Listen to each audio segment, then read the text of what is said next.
வரும் 15ஆம் தேதிக்குள் அதிமுகவின் 2 அணிகளும் இணைந்துவிடும் என்று அமைச்சர் கே.சி. வீரமணி தெரிவித்திருக்கிறார்.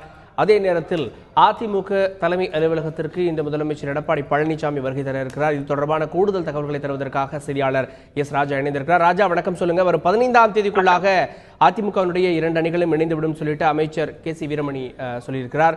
இன்றைக்கு முதலமைச்சருடைய தலைமையில் கூட்டம் அதிமுக தலைமை அலுவலகத்தில் நடைபெற இருக்கிறது. என்ன மாதிரியான முடிவுகள் அங்கு எடுக்கப்பட இருக்கிறது? அமைச்சருடைய கருத்து தொடர்பான அதிகாரப்பூர்வ தகவல் இருக்கிறதா? அதிமுக தலைமை அலுவலகத்தில் இன்னும் சற்று நேரத்தில் முதலமைச்சர் திரு எடப்பாடி பழனிசாமி தலைமையில் கூட்டம் நடைபெற உள்ளது. இந்த கூட்டத்தில் அமைச்சர்கள் மற்றும் கட்சியினுடைய முக்கிய நிர்வாகிகள் பங்கேற்கின்றனர். இதில் முக்கியமான பல்வேறு முடிவுகள் எடுக்கப்படலாம் என தெரிகிறது. அதற்கு முன்பாக வணிக வரித்துறை அமைச்சர் திரு கே.சி. வீரமணியிடம் நாம் தொடர்பு கொண்டு பேசினோம். அப்போது அவர் தெரிவிக்கும் போது இன்னும் ஓரிரு நாட்களில், அதாவது 15ஆம் தேதிக்குள் இரு அணிகளும் அஇஅதிமுகவினுடைய அம்மா அணி மற்றும் அதிமுகவினுடைய புரட்சி தலைவி அம்மா அணி, இந்த இரு அணிகளும் ஓபிஎஸ் தலைமையிலான அணி மற்றும் இபிஎஸ் தலைமை, இந்த இரு அணிகளும் இணைவதற்கான இன்னும் 2-3 நாட்களில், அதாவது 15ஆம் தேதிக்குள் இந்த இரு அணிகளும் இணையலாம் என்று தெரிவித்தார். அதற்கு அடுத்தபடியாக இன்று நடைபெறும் இந்த கூட்டத்திற்கு குறித்து நமக்கு கிடைத்த தகவல் அடிப்படையில் 9 பேர் கொண்ட குழு ஒன்று அமைக்கப்பட உள்ளது. இந்த குழுவினர் இரு அணிகளிடமும் பேச்சுவார்த்தை நடத்துவர். இரு அணிகளும் அடங்கிய 9 பேர் கொண்ட குழு.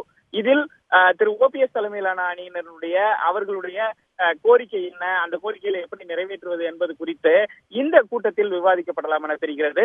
அதன் பிறகு இந்த குழு அமைத்து அந்த குழுவினர் இரு அணிகளிடம் பேச்சுவார்த்தை நடத்தி இறுதியாக இணைவதற்கான அந்த தேதி மற்றும் இவர்களுடைய கோரிக்கைகள் குறித்து அவர்கள் ஆலோசிப்பார்கள் என தற்போது தகவல்கள் நமக்கு கிடைத்துள்ளது. ராஜா, நீங்க சொன்னீங்க 9 பேர் கொண்ட குழு அமைக்கப்படும், அதுதான் இன்றைய கூட்டத்தினுடைய முக்கியமான விஷயமாக இருக்கும் அப்படின்னு தகவல் கிடைத்திருக்குது அப்படின்னீங்க. எதிர்த்தரப்புல திரு ஓ பன்னீர்செல்வம் அவர்கள் பேச்சுவார்த்தை நடைபெறவில்லை, பேச்சுவார்த்தைக்கான குழு கலைக்கப்பட்டு விட்டது அப்படின்ற தகவல் இருக்கப்போ எதிர்த்தரப்பினுடைய நடவடிக்கை எப்படி இருக்க போகிறது? திரு ஓ பன்னீர்செல்வம் அவர்களுடைய அணியினுடைய நடவடிக்கை என்ன?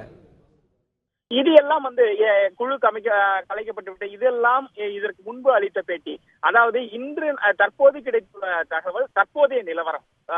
அப்படி இருக்கும் பொழுது நாம் அமைச்சர் வீரமணியிடம் பேசும்போது அவர் தெரிவித்ததுதான், இரு அணிகளிடமும் இதற்கு முன்பு வேறு கருத்துக்கள் இருந்தாலும் இப்பொழுது நாங்கள் ஒன்றுபட்டு செயல்பட தயாராகிவிட்டோம் என்ற ஒரு வார்த்தையை அவர் தெரிவித்தார். அதற்காக ஒன்றுபட்டு செயல்பட தயாராகிவிட்டோம், கட்சியை வலுப்படுத்தவும் நாங்கள் தயாராகி உள்ளோம் என்று தெரிவித்துவிட்டு இன்னும் 2-3 நாட்களில், அதாவது 15ஆம் தேதிக்குள் இணைப்பு என்பது உறுதியாகிவிட்டது என்று தெரிவித்தார். அப்படி இருக்கும் பொழுது அவர்கள் ஏற்கனவே அமைச்சர் ஜெயக்குமார் கூட ஒரு செய்தியாளர் சந்திப்பில் தெரியும் பொழுது மறைமுகமாக பேச்சுவார்த்தைகள் நடைபெற்றுக் கொண்டிருக்கின்றன என்று கூட அவர் ஒரு செய்தியாளர் சந்திப்பில் தெரிவித்தார். அப்படி இருக்கும்போது இவர்களுடைய பேச்சுவார்த்தை என்பது மறைமுகமாக அடிக்கடி நடந்து கொண்டே இருந்தது. தொலைபேசியில், அது மட்டுமல்லாமல் பல்வேறு இடங்களில் இரு அணியினரும் சந்தித்து பேசி வந்தனர்.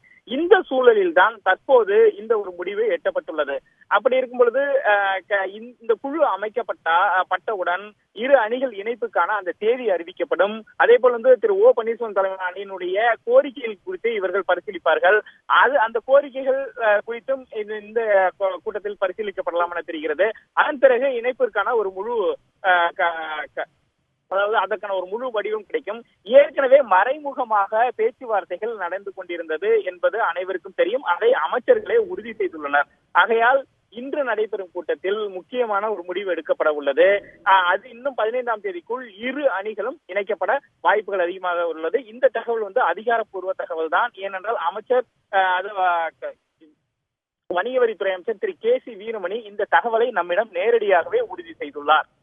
ராஜா, அதே நேரத்தில் தினகரன், டிடிவி தினகரனுடைய சுற்றுப்பயணத்திற்கு முன்பாக அணிகள் இணைந்துவிடும் அப்படின்ற ஒரு எதிர்பார்ப்பு இருக்குது. நீங்க சொல்வதை பார்த்தால் 15ஆம் தேதிக்குள்ளாக இந்த 2 அணிகளும் இணைகிறது அப்படின்ற பட்சத்தில் தினகரனுடைய அடுத்த கட்ட திட்டம் என்னவாக இருக்கும்? அது அதிமுகவின் துணை பொதுச் செயலாளர் திரு டிடிவி தினகரன் ஏற்கனவே புதிய பொறுப்பாளர்களை நியமித்துள்ளார். அவருக்கு ஆதரவு தெரிவித்து வரும் பொறுப்பாளர்களை தற்போது அதிமுகவினுடைய அமைப்பு செயலாளர்களாக தோப்பையண்டி வெங்கடாசலம், அதே போல் பழனியப்பன், முன்னாள் அமைச்சர் செந்தில் பாலாஜி உள்ளிட்ட பல்வேறு சட்டமன்ற உறுப்பினர்களையும் மற்றும் கட்சியினுடைய முக்கிய நிர்வாகிகளையும் பல்வேறு பொறுப்புகளை நியமித்துள்ளார். ஆனால் அவர் பொறுப்புகளை நியமித்துதான் உள்ளாரே தவிர மற்றபடி யாரையும் அவர்களுக்கு எதிராக செயல்பட்டவர்களோ அல்லது எதிராக கருத்து தெரிவித்தவர்களோ பொறுப்பில் இருந்து அவர் எடுக்கவில்லை. புதிய பொறுப்பாளர்களை மட்டும் நியமித்துள்ளார். இந்நிலையில் அவர் 14ஆம் தேதி சுற்றுப்பயணம் மேற்கொள்ள உள்ளார். இந்த சுற்றுப்பயணத்திற்கு முன்பாகவே இவர்கள் இரு அணியும் இணைய வேண்டும் என்று ஒரு நிலைப்பாட்டை இருவரும் எடுத்துள்ளனர். அதன் அடிப்படையில் தான் தற்போது இந்த கூட்டம் நடைபெற உள்ளது. அவருக்கு அதாவது திரு டிடிவி தினகரனுக்கு அவர் சுற்றுப்பயணத்திற்கு முன்பாகவே அதை முறியடிக்கும் விதமாக இந்த இரு அணிகளும் இணைவதற்கான அந்த முடிவை எடுத்துள்ளதாக தற்போது தகவல் கிடைத்துள்ளன.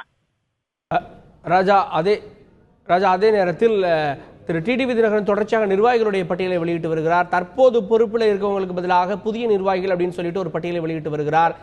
திரு இபிஎஸ் அவர்களுடைய தரப்பில் இருக்கக்கூடியவர்கள் முதலில் அதை பலர் நிராகரித்தார்கள், திரும்பவும் அதை ஏற்றுக்கொண்டார்கள் ஒரு சிலர்.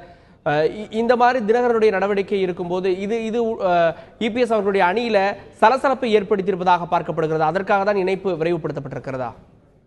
கண்டிப்பாக இது ஒரு பெரிய அளவிலான ஒரு தாக்கத்தை ஏற்படுத்தியுள்ளது. ஏனென்றால் அதிமுக புதிய நிர்வாகிகளை அறிவித்தனர். அதாவது திரு டிடிவி தினகரன் அறிவித்த 24 மணி நேரத்திற்குள் 3 நிர்வாகிகள் மறுத்தனர். ஏகே போஸ், அதே போல் கடலூர் மாவட்டத்தைச் சேர்ந்த சட்டமன்ற உறுப்பினர் சத்யா, அதே போல் ஸ்ரீபெரும்புதூர் உறுப்பினர் பழனி உள்ளிட்ட அந்த எம்எல்ஏக்கள் மறுத்தனர். அதன் பிறகு அவர்கள் ஒரு 2 நாட்கள் கழித்து சமரசம் செய்து கொண்டு மீண்டும் டிடிவி தினகரன் கொடுத்த பொறுப்பில் தாங்கள் செயல்பட தயாராக இருப்பதாக தெரிவித்தனர். இப்படி ஒரு குழப்பமான ஒரு சூழல் நிலவி வந்தது. அவர் அடுத்த கட்ட நடவடிக்கை எடுப்பதற்குள் இவர்கள் இணைந்து விட வேண்டும் என்ற நோக்கில் தற்போது பேச்சுவார்த்தை நடத்தி வருகின்றனர்.